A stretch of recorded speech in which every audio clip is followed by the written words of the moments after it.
Amor e adultério.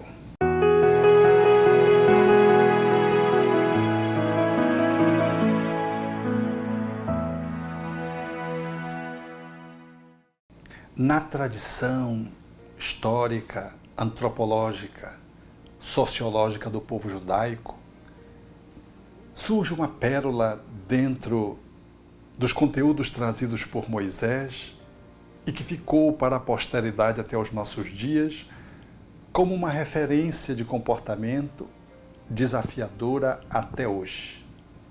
Não adulterarás. Essa proposição, ela guarda significado muito profundo. E Allan Kardec, em analisando-a, propõe uma maior elasticidade quando toma a figura de Jesus, que trata dessa questão, trazendo um outro colorido de subjetividade e, igualmente, propondo a análise do processo de adulterar para além daquele que nós tomamos ordinariamente como conceito na relação homem-mulher ou na relação de conjugalidade. Jesus, ao seu tempo, dizia que quando alguém já visualiza uma mulher e a deseja, no seu coração já está cometendo o adultério. E Allan Kardec passeia descrevendo, analisando, propondo reflexões muito enriquecedoras para poder iluminar esse aspecto que está na tradição judaico-cristã e que nos é útil até a atualidade. Efetivamente, quando consideramos a relação de conjugalidade, essa visão mais centrada, mais específica, mais singular, para a qual os nossos olhos logo se voltam, nós percebemos que o tema por si mesmo já é de uma complexidade imensa, porque é muito difícil analisar a questão de quem é que a adultera. Na tradição judaica, prescrevia-se até o apedrejamento em praça pública, na entrada da cidade, do adúltero e da adúltera, como forma de exemplificação e para ficar como demonstração de comportamento inadequado que deveria ser combatido e o comportamento correto que deveria ser observado na cultura há 3.000 anos atrás, aproximadamente. Então, o relacionamento de adultério, ele é um relacionamento que envolve várias interfaces. Porque o processo de ruptura com o outro no campo da fidelidade, analisando a conjugalidade do casamento, o casamento, portanto, ela requer de que se perceba de que é um processo interacional. É difícil avaliar, senão a consciência de cada um, o que cabe no escorregão que alguém dá quando rompe com a fidelidade ou o compromisso assumido. Porque quem tomba, para o qual nós nos voltamos sempre para a condenação, quase sempre também tem mãos ocultas que impulsionam o outro à queda. Às vezes é o parceiro que foi, ou a parceira que foi vitimado, que se sentiu lesado, mas o quanto esse parceiro ou parceira contribuiu para que aquele pudesse declinar de manter o compromisso assumido.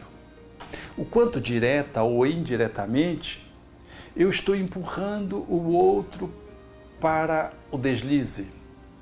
O quanto a atitude de irresponsabilidade do outro em relação ao compromisso assumido, o quanto eu tenho de contribuição no campo de poder ser um agente de fermentação disso.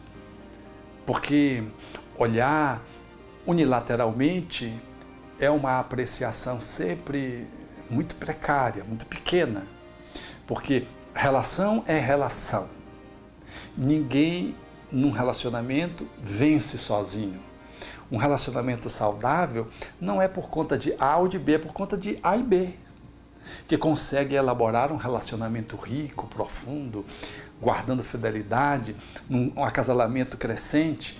Então, quando alguém escorrega, tem que se avaliar como é que era a relação, como é que ela se constituiu, em que bases, como é que ela estava se desenvolvendo, quem é que estava trazendo o que para a relação, eram tóxicos ou eram fertilizantes para a árvore do casamento? Quem é que trouxe as pragas? Quem é que depositava na relação ácidos? Quais eram, portanto, as sombras que encobriam e impediam a árvore do casamento de poder fazer a sua fotossíntese da conjugação amorosa?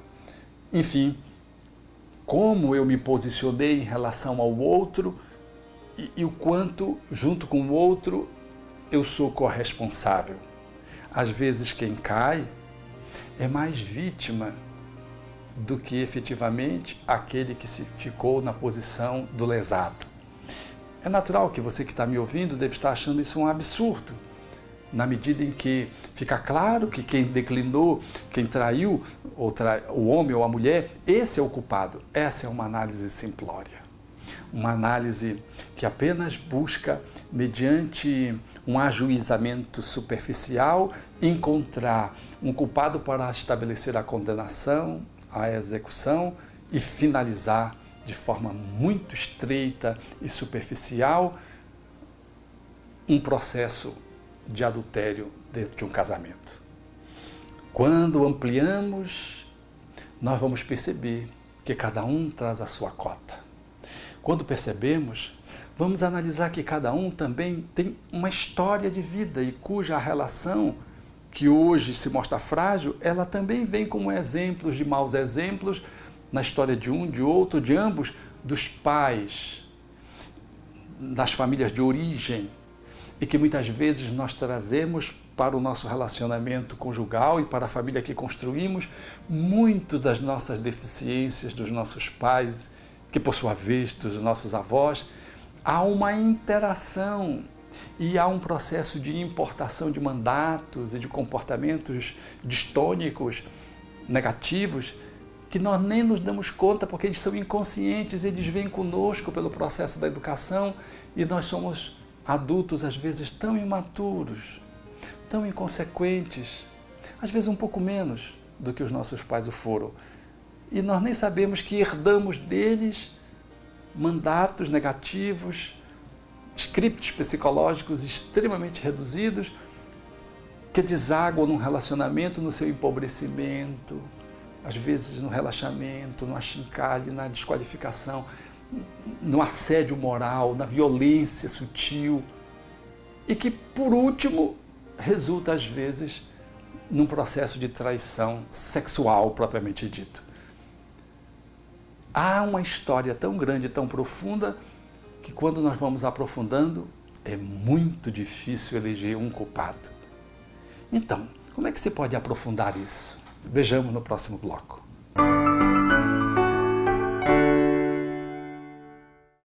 Quer saber mais sobre o Espiritismo? Sabe onde encontrar os melhores livros de estudo? Venha conhecer as livrarias da FEB. Aqui você encontra obras da doutrina espírita, como os livros da codificação, estudos sobre a mediunidade e obras científicas. Tudo para fazer a diferença em seu conhecimento. E claro, com o conforto, a qualidade e a cortesia que a FEB sabe proporcionar.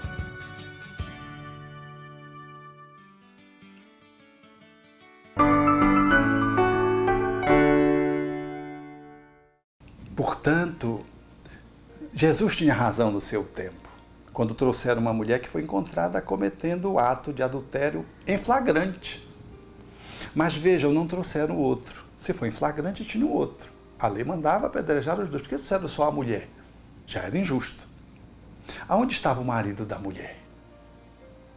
Qual foi a contribuição para que aquela mulher cedesse? Aonde estava a contribuição da sedução do outro?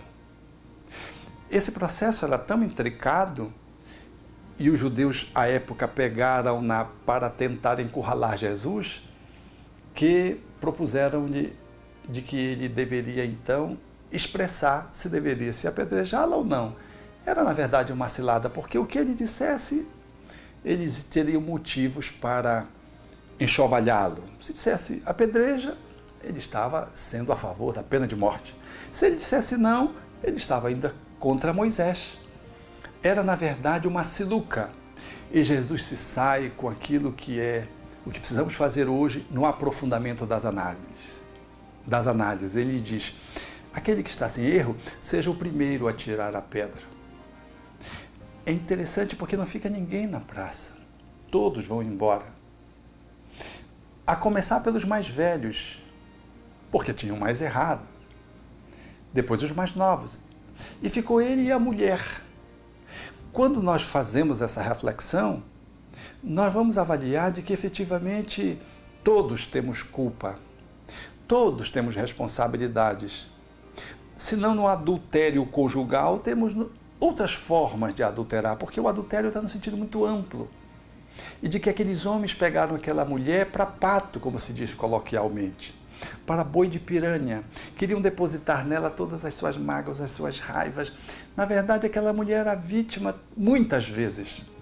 E aqueles homens, aquela população, ao invés de olharem-se para si próprias,